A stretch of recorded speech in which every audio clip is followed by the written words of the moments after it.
കേരളത്തിലെ തദ്ദേശ തെരഞ്ഞെടുപ്പ് ഫലം പുറത്തു വരുമ്പോൾ ഇടതുമുന്നണിക്ക് വലിയ വീഴ്ചയാണ് സംഭവിച്ചിരിക്കുന്നത്. CPIയുടെ മുതിർന്ന നേതാവ് കേന്ദ്ര സെക്രട്ടേറിയറ്റ് അംഗം സന്തോഷ് കുമാർ റിപ്പോർട്ടർ ടിവിക്കൊപ്പം ചേരുന്നു. ശരിക്കും എന്താണ് കേരളത്തിൽ ഇടതുമുന്നണിക്ക് LDFന് സംഭവിച്ചത്? അല്ല, അങ്ങനെ തുടക്കത്തിൽ പറഞ്ഞതുപോലെ വലിയ ഒരു പരാജയം സംഭവിച്ചു എന്ന ഒരു വിലയിരുത്തലല്ല ഇപ്പോൾ ഞങ്ങളുള്ളത്. പ്രതീക്ഷിക്കാത്തൊരു തിരിച്ചടി ഉണ്ടായി എന്ന് പറഞ്ഞാൽ ഇതിനേക്കാൾ മെച്ചപ്പെട്ടൊരു റിസൾട്ട് പ്രതീക്ഷിച്ചു. പ്രതീക്ഷിക്കാനുള്ള കാരണങ്ങളുണ്ടായിരുന്നു എന്ന് പറഞ്ഞാൽ താരതമ്യേന മെച്ചപ്പെട്ട ഒരു ഗവൺമെൻറ്റാണ് കേരളത്തിലുള്ളത്.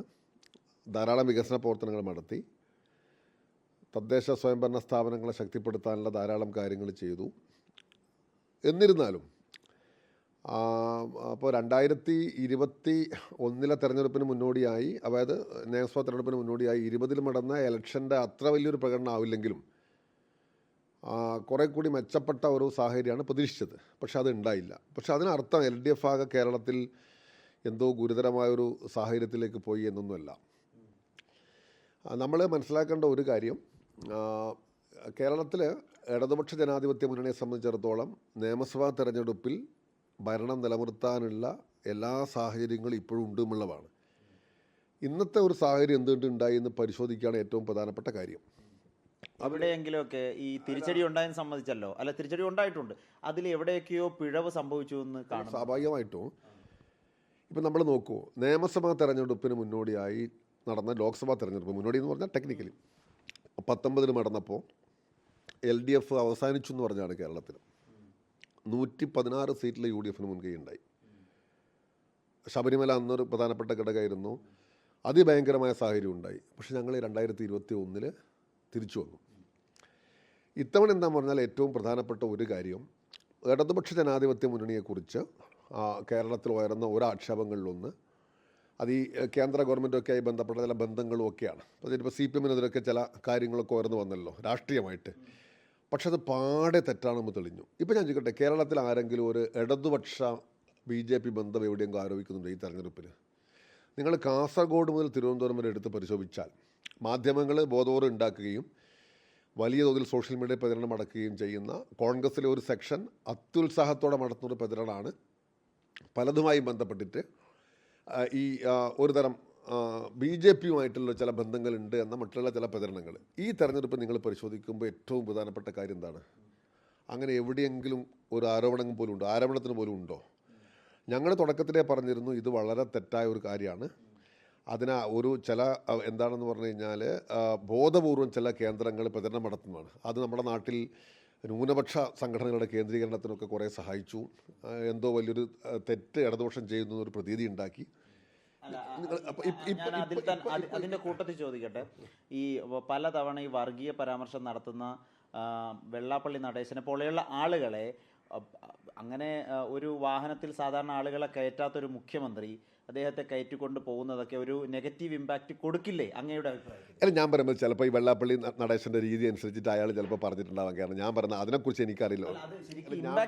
അല്ല, ഞാൻ പറയുന്നത് ഈ അധികാര കേന്ദ്രങ്ങളെ കാണുമ്പോൾ വിനയം നടത്തുകയും ബാക്കിയുള്ളവരെ കാണുമ്പോഴൊക്കെ അത്ര അധികാരമില്ലാത്ത ആളുകളെ കാണുമ്പോൾ പിന്നെ അവരെ വിമർശിച്ചുകൊണ്ട് മേനിമടിക്കുകയൊക്കെ ചെയ്യുന്ന രീതികൾ നമ്മുടെ നാട്ടിൽ പലർക്കും ഉണ്ട്.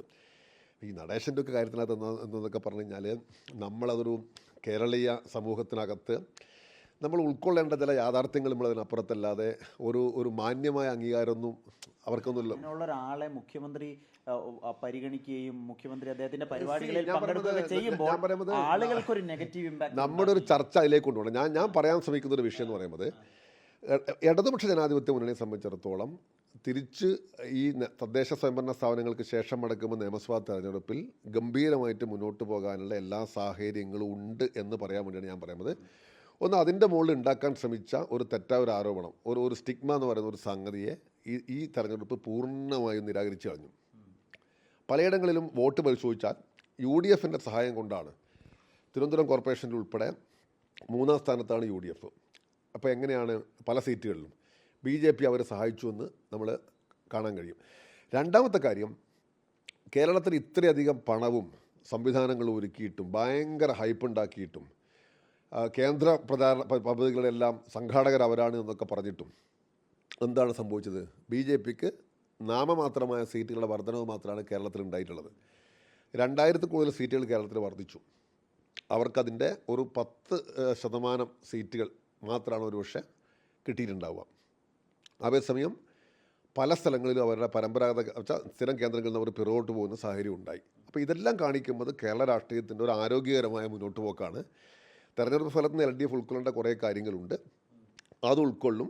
പക്ഷേ അല്ല, സ്വാഭാവികമായിട്ടും തിരുത്ത് എന്ന് പറഞ്ഞാൽ ഓരോ പരാജയവും, അതിപ്പോൾ സ്കൂൾ പരീക്ഷയെ പരാജയപ്പെടുന്നൊരു കുട്ടി കൂടുതൽ നന്നായി പഠിക്കണം എന്ന് പറയുന്നത് പോലെ, അല്ലെങ്കിൽ കുറേ നേരം ഉറക്കൊഴിച്ച് പഠിക്കണം എന്ന് പറയുന്ന പോലെ, അല്ലെങ്കിൽ കുറച്ചും കൂടെ സമയത്തിനുള്ളിൽ പരീക്ഷ പൂർത്തിയാക്കണം എന്ന് പറയുന്ന പോലെ ഏതൊരു പരാജയവും ആരെയും പഠിപ്പിക്കുന്നുണ്ട്.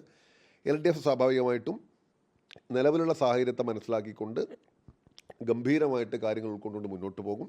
ഈ ആളുകൾ ഈ ജനപക്ഷ സർക്കാർ നമ്മൾ ആവർത്തിച്ച് പറയുമ്പോഴും എന്തുകൊണ്ടാണ് സർക്കാരിനെ ആ അർത്ഥത്തിൽ പരിഗണിക്കാതിരുന്നത്? ജില്ലാ പഞ്ചായത്തുകളിലൊക്കെ ട്രെൻഡ് നോക്കുമ്പോൾ കാണാൻ കഴിയുന്നുണ്ടല്ലോ. ജില്ലാ പഞ്ചായത്തിൽ ട്രെൻഡ് എന്താണ്? ജില്ലാ പഞ്ചായത്തിനകത്ത് ഇടതുപക്ഷ ജനാധിപത്യ മുന്നണി 7 നിലനിർത്തി.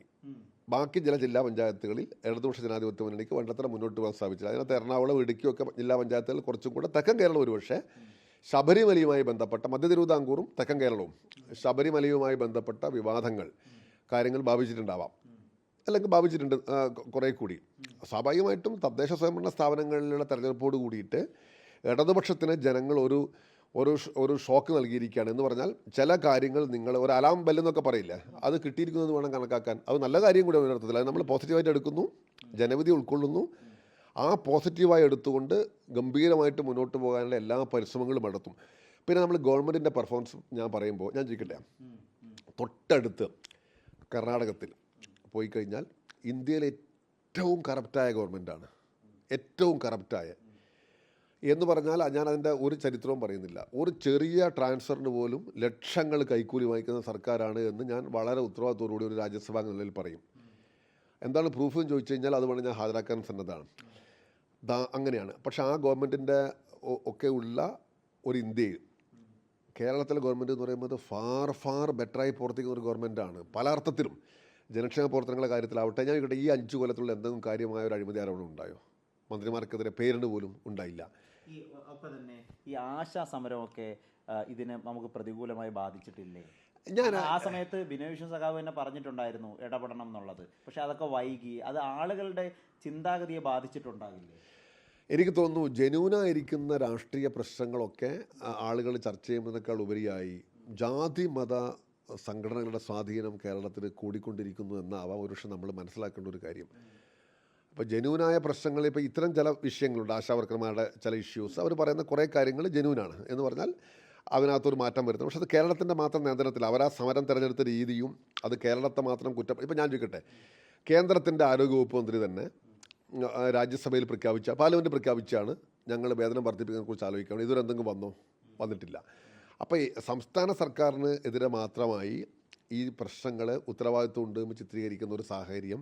പിന്നെ ഇവരെല്ലാം കൂടി ഏതാണ്ട് LDFൻ്റെ ഒരു പരാജയം പോലെ അതിനെ ചിത്രീകരിച്ചതായിരുന്നു അന്നത്തെ ഒരു പ്രശ്നം എന്ന് പറയുന്നത്. ഞങ്ങൾ ആ സമരത്തിൽ ഉന്നയിച്ച ആവശ്യങ്ങളോട് ഞങ്ങൾ മനസ്സുകൊണ്ട് യോജിപ്പാണ്. ഇപ്പം ഞാൻ തന്നെ എത്ര തവണ അത് ഉന്നയിച്ച ഒരാളാണ്. ഇന്ത്യയിലാകെ അതിൻ്റെ ഭാഗമായി സമരം നടത്തുന്നത് ഞങ്ങളുടെ സംഘടനകളൊക്കെയാണ്.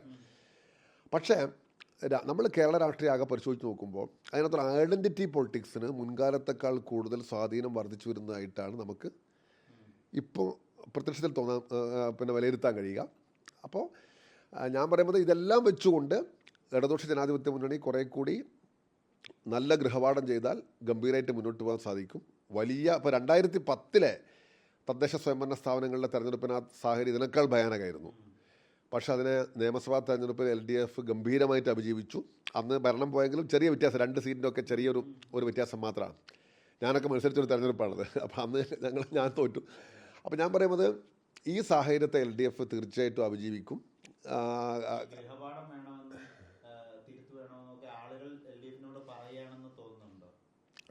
LDF എന്ന് പറഞ്ഞാൽ ആരാണ്? അങ്ങനെയല്ല. ഇതിനകത്തൊരു പ്രശ്നം പറഞ്ഞാൽ തിരുത്തേണ്ടവർ കുറേ പേര്, നിർദ്ദേശിക്കേണ്ടവർ കുറേ പേര്, ആ നിലയിലല്ല ഞാനതിനെ കാണുന്നത്. ഞങ്ങൾ ഉൾപ്പെടെ അല്ല അതിൻ്റെ ഭാഗമായിരിക്കുന്ന ഓരോരുത്തർക്കും ഞാൻ ഉൾപ്പെടെ ഉള്ള എല്ലാവർക്കും അതിൻ്റെ ഉത്തരവാദിത്വമുണ്ട്. അപ്പം ഞങ്ങൾ കുറേ പേര് അങ്ങനെ നിർദ്ദേശം കൊടുക്കുന്നവർ അല്ലെ ചൂണ്ടിക്കാണിക്കുന്നവർ കുറേ പേര് തിരുത്തണം എന്ന്. അന്ന് ഞാൻ എക്സാക്ട് ചോദ്യം ചോദിക്കുക, ശബരിമല വിഷയം ബാധിച്ചിട്ടുണ്ടാകാം എന്ന് പറഞ്ഞു. അതിൽ ഉൾപ്പെട്ടിരിക്കുന്നത് മുഴുവൻ CPM-കാരാണ്. മറ്റൊന്ന് PM ശ്രീയുമായി ബന്ധപ്പെട്ട ചില പ്രശ്നങ്ങൾ ഉണ്ടാകാം എന്ന് അംഗീകരിക്കുന്നുണ്ട്. അത് ഉൾപ്പെട്ടിരിക്കുന്നത് മുഴുവൻ CPM-ആണ്. CPI അക്കാര്യത്തിൽ ഒരു അറിവും ഉണ്ടായിട്ടില്ല. അങ്ങനെ വളരെ പ്രധാനപ്പെട്ട തീരുമാനങ്ങൾ മുഴുവൻ എടുത്തിരിക്കുന്നത് CPM-ആണ്. അപ്പോൾ CPI അക്കാര്യത്തിൽ ഒരു തിരുത്തൽ ശക്തിയാകേണ്ട ഒരു ഘട്ടമല്ല ഇത്. സർക്കാരിന് കുറച്ചുകൂടി വെളിച്ചമാകേണ്ട ഒരു സാഹചര്യം. LDF പരാജയപ്പെട്ടാൽ ആ പരാജയത്തിൻ്റെ ഉത്തരവാദിത്വം ഞങ്ങൾക്ക് എല്ലാവർക്കുമാണ്. CPM-നുണ്ട്, CPI-ക്കുണ്ട്, ഞാൻ ഉൾപ്പെടെയുള്ള വലുതും ചെറുതും അല്ലാത്തതുമായിരിക്കുന്ന എല്ലാ നേതാക്കന്മാർക്കും ഉണ്ട്. ഞാൻ അതിനകത്ത് ഇനം തിരിച്ച് ഒറ്റ തിരിച്ച് ഇന്നവരുടെ കാര്യം എന്ന് പറയുന്നില്ല. പിന്നെ ഒരു യോഗം നടക്കുമ്പോൾ അല്ലെങ്കിൽ ഒരു കമ്മിറ്റി റിവ്യൂ ചെയ്യുമ്പോൾ അതിനകത്ത് പറയേണ്ട കുറേ കാര്യങ്ങളുണ്ടാവാം. അത് ഞങ്ങൾ തീർച്ചയായിട്ടും പറയും. അതിപ്പോൾ ഈ MM മണിയെ പോലുള്ളവർ പറയുന്ന പോലത്തെ ഈ ചില ഈ പെട്ടെന്ന് വികാരത്തിനടിപ്പെട്ടുകൊണ്ട് വകതിരിവില്ലാത്ത കാര്യങ്ങൾ പറഞ്ഞ് ഇത്തരം പ്രശ്നങ്ങൾ നമുക്ക് പരിഹരിക്കാൻ കഴിയില്ല. നല്ല വകതിരിവോട് കൂടിയിട്ട് എടുക്കേണ്ട ഉത്തരവാദിത്വം എല്ലാവരും എടുത്തുകൊണ്ട് അതിനകത്ത് ആരെങ്കിലും നടിക്കാതെ അല്ലെങ്കിൽ ആരെങ്കിലും ഒരു സെക്ഷൻ മാത്രമാണ് കുറ്റക്കാരെന്നൊന്നും പറയാതെ കൃത്യമായൊരു പരിശോധന നടത്തിക്കൊണ്ടാണ് മുന്നോട്ട് പോകേണ്ടത്. അത് LDF-ന് സാധിക്കും. ആ സംവിധാനത്തിൻ്റെ പേരാണ് LDF. ഒരു കാര്യം എനിക്ക് ഉറപ്പുണ്ട്, നിയമസഭാ തെരഞ്ഞെടുപ്പിനകത്ത് ഇടതുപക്ഷ ജനാധിപത്യ മുന്നണിക്ക് ഭരണം നിലനിർത്താൻ സാധിക്കും. അതിനാവശ്യമായ പ്രവർത്തനങ്ങൾ ആരംഭിക്കണം, നല്ല തിരുത്തുണ്ടാവണം. അപ്പോഴത്തേക്ക് എനിക്കൊന്ന് കുറേ കേരള രാഷ്ട്രീയത്തിലെ കാര്യങ്ങൾ കലങ്ങി മറിയും. ഇപ്പോൾ ശബരിമല എന്ന് പറയുന്ന ഈ വലിയ ഒരു ആരാധനാ കേന്ദ്രവുമായി ബന്ധപ്പെട്ടുള്ള വിവാദങ്ങൾ ഇപ്പോൾ ഒരു പകുതി വഴിക്കാണ്. അവർ അറസ്റ്റിലായി, ഒക്കെയായി. ഇനിയിപ്പോൾ അതിൻ്റെ ഒരു സത്യാവസ്ഥയൊക്കെ പൂർണ്ണമായിട്ട് പുറത്തു വരും. നിയമസഭ തെരഞ്ഞെടുപ്പ് ആകുമ്പോഴത്തേക്കും കുറേ കൂടി കാര്യങ്ങളിൽ കുറേ കൂടി ക്ലാരിറ്റി പല കാര്യങ്ങളിലും വരും. അപ്പോൾ സ്വാഭാവികമായിട്ടും അത് ഇടതുപക്ഷ ജനാധിപത്യ മുന്നണിക്ക് ഒരു മെച്ചപ്പെട്ട രാഷ്ട്രീയ അന്തരീക്ഷം സൃഷ്ടിക്കുമെന്നാണ് ഞാൻ വിചാരിക്കുന്നത്. ഞാനിതിനകത്തൊരു പ്രത്യേക മേനി പഠിക്കലില്ല. കാരണം ഞാൻ അന്നേ പറഞ്ഞു, PMC എന്ന് പറയുന്നത് ഒരു CPI-CPM തർക്കമായിട്ട് ഞാൻ അന്നും കാണുന്നില്ല, ഞങ്ങൾ അന്നും കാണുന്നില്ല, ഇന്നും കാണുന്നില്ല. അതിനകത്തൊക്കെ പിന്നെ ഉള്ളിൽ പറയേണ്ട കാര്യങ്ങൾ അത് മാധ്യമങ്ങളോട് പറയേണ്ടതല്ലോ, അത് വേറെ പറയും. ശബരിമലയുടെ കാര്യത്തിനകത്തും ഞങ്ങളെല്ലാവരും പങ്കാളിയായിരുന്ന ബോർഡാണ്. ആ ബോർഡിൻ്റെ ഉത്തരവാദിത്തമാണ്. അപ്പോൾ അത് സ്വാഭാവികമായിട്ടും ഞങ്ങൾക്കിടയിൽ എന്തെങ്കിലും വേറെ കാര്യങ്ങൾ പറയാനുണ്ടെങ്കിൽ വേറെ ഞാൻ പറഞ്ഞുകൊള്ളാം. എന്തായിരുന്നാലും ഒരു പരിഹാരം ഉണ്ടാക്കുന്ന കാര്യത്തിൽ നല്ലൊരു പങ്ക് വഹിക്കും. ഗ്രാമങ്ങളിലെ അടിത്തറ ഇടതുപക്ഷ ജനാധിപത്യ മുന്നണിയെ സംബന്ധിച്ചിടത്തോളം നല്ല ഭദ്രമാണ് എന്നുള്ളതാണ് ഇപ്പോഴത്തെ ഒരു കാര്യമുള്ളത്. പക്ഷേ കേരള രാഷ്ട്രീയത്തിനകത്തേക്ക് ജാതിമത സ്വാധീനം മുൻകാലത്തേക്കാൾ കൂടുതൽ വർദ്ധിച്ചു വരുന്നു എന്നതിൻ്റെ വേറൊരു ഉദാഹരണം കൂടിയായിട്ടാണ് ഞാൻ ഈ തെരഞ്ഞെടുപ്പിനെ വിലയിരുത്തുന്നത്.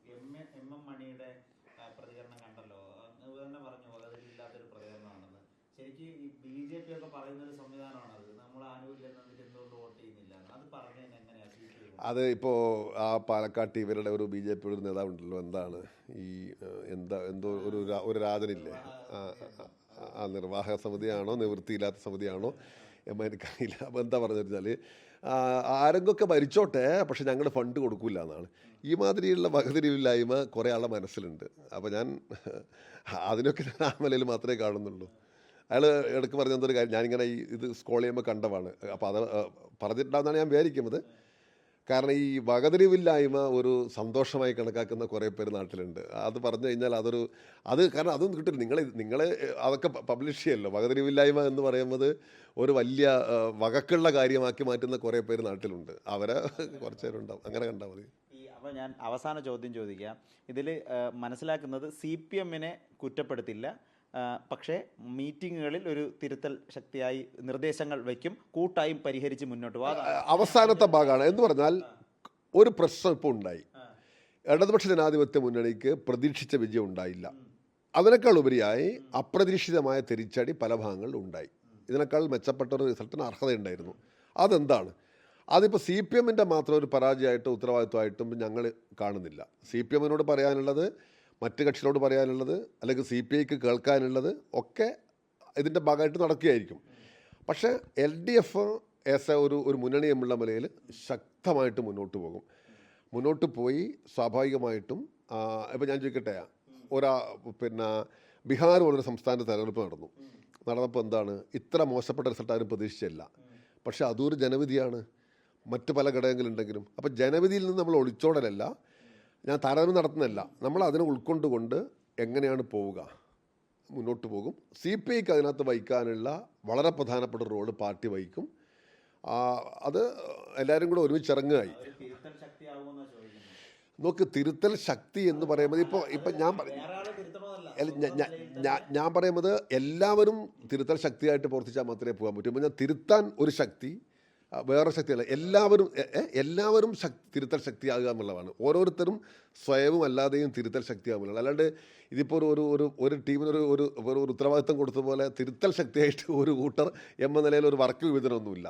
അതൊരു തിരുത്തൽ ശക്തി എന്ന് പറയുന്ന ഒരു പദപ്രയോഗം തന്നെ ഒരുതരം വർക്ക് വിഭജനത്തിൻ്റെ ഭാഗമായിട്ട് നിൻ്റെ ഉത്തരവാദിത്വം ഇതാണ്, നീ ഇന്ന ഭാഗം നോക്കണം, ഞാൻ ഇന്ന ഭാഗം ചെയ്യാം, നിങ്ങൾ ഇങ്ങനെ ചെയ്യണം എന്ന് പറയുന്ന പോലെ രാഷ്ട്രീയത്തിൽ നടക്കുന്നതല്ല. പ്രശ്നങ്ങൾ ഉണ്ടാക്കി മുഴുവൻ CPM ആണല്ലോ. ഈ വെള്ളാപ്പള്ളിയെ വാഹനത്തിൽ കയറ്റി ഞാൻ ഒന്നുകൂടി ചോദിക്കാം, നമ്മൾ വീണ്ടും ശബരിമല CPM അല്ല അങ്ങനെയല്ല ഞാൻ ചോദിക്കുന്നത്. ഇപ്പൊ നിങ്ങൾ അല്ല ഇതൊക്കെ അല്ല അങ്ങനെയല്ല, ഇതൊക്കെയാണ് പരാജയക്കാരെന്ന് ആരാണ് പറയുന്നത്? ഇപ്പോൾ ഇടതുപക്ഷ ജനാധിപത്യ മുന്നണിയോ അല്ലെങ്കിൽ ഞങ്ങളാരെങ്കിലോ ഇതൊക്കെയാണ് ഇന്ന കാരണങ്ങളാണ് പരാജയ കാരണങ്ങൾ എന്നുള്ള അന്തിമ നിഗമനത്തിൽ എത്തിയിട്ടില്ല. ചർച്ച ചെയ്യുമ്പോൾ കുറേ കാര്യങ്ങൾ വരികയായിരിക്കാം. ഈ വെള്ളാപ്പള്ളിയ കാര്യവും നമ്മൾ ഇടയ്ക്കിടയ്ക്ക് ഇങ്ങനെ പറഞ്ഞുകൊണ്ടിരിക്കേണ്ട. കേരളത്തിലെ വളരെ പാരമ്പര്യമുള്ള ഒരു സംഘടനയുടെ ഒരു നേതാവായി ഒരാളിപ്പോൾ വന്നിരിക്കുന്നു. അയാൾക്ക് അയാളുടെ കൺവിക്ഷൻസ് ഉണ്ട്. അയാൾ ചിലപ്പോൾ മുഖ്യമന്ത്രിയുടെ കാറ് കയറാൻ ചിലപ്പോൾ അങ്ങോട്ട് പറഞ്ഞിട്ടും കയറിയിട്ടുണ്ടാവാം, തിരിച്ചൊക്കെ ഉണ്ടാവാം. ഞാൻ അതൊന്നും വലിയ ഘടകമായിട്ട് എടുക്കുന്നില്ല. കാറ് കയറിയില്ല എന്നൊക്കെ വെച്ചുകൊണ്ട് അല്ല, വർഗീയത ഇത്രമേൽ പറയുന്ന ഒരാളാണ് എന്നത് സ്വാഭാവികമായിട്ടും എല്ലാവർക്കും അറിയാം. അയാളെ വർഗീയത പറയുന്ന ആളായത് കൊണ്ട് പിണറായി വിജയൻ കാറ് കയറിയുമല്ലോ നമ്മൾ വിലയിരുത്തേണ്ടത്. ഞാൻ പറയുന്നത് ഈ കാറ് കയറിയിരിക്കുന്ന കൂട്ടർ പല ടൈപ്പായിരിക്കാം. അതിപ്പോൾ കയറ്റുന്നവരുടെ ഉത്തരവാദിത്തം മാത്രമായിട്ട് ഇപ്പോൾ എങ്ങനെയാണ് പറയാൻ പറ്റുന്നത്? കുറേ സംഭവം മനസ്സിലായോ? അപ്പോൾ ആ കാറ് കയറാൻ ചിലപ്പോൾ മൂപ്പർക്ക് ചില ആഗ്രഹം കണ്ടിട്ടില്ല. അപ്പോൾ ഞാൻ പറഞ്ഞ എല്ലാവരും ഈ ചോദിക്കുന്നുണ്ട് എന്തുകൊണ്ടാണ് ഈ കാറ് കയറുന്നതെന്ന്. അയാൾക്ക് ചിലപ്പോൾ അതിനേക്കാൾ നല്ല കാറ് കയറാനുള്ള മാർഗ്ഗമുണ്ട്.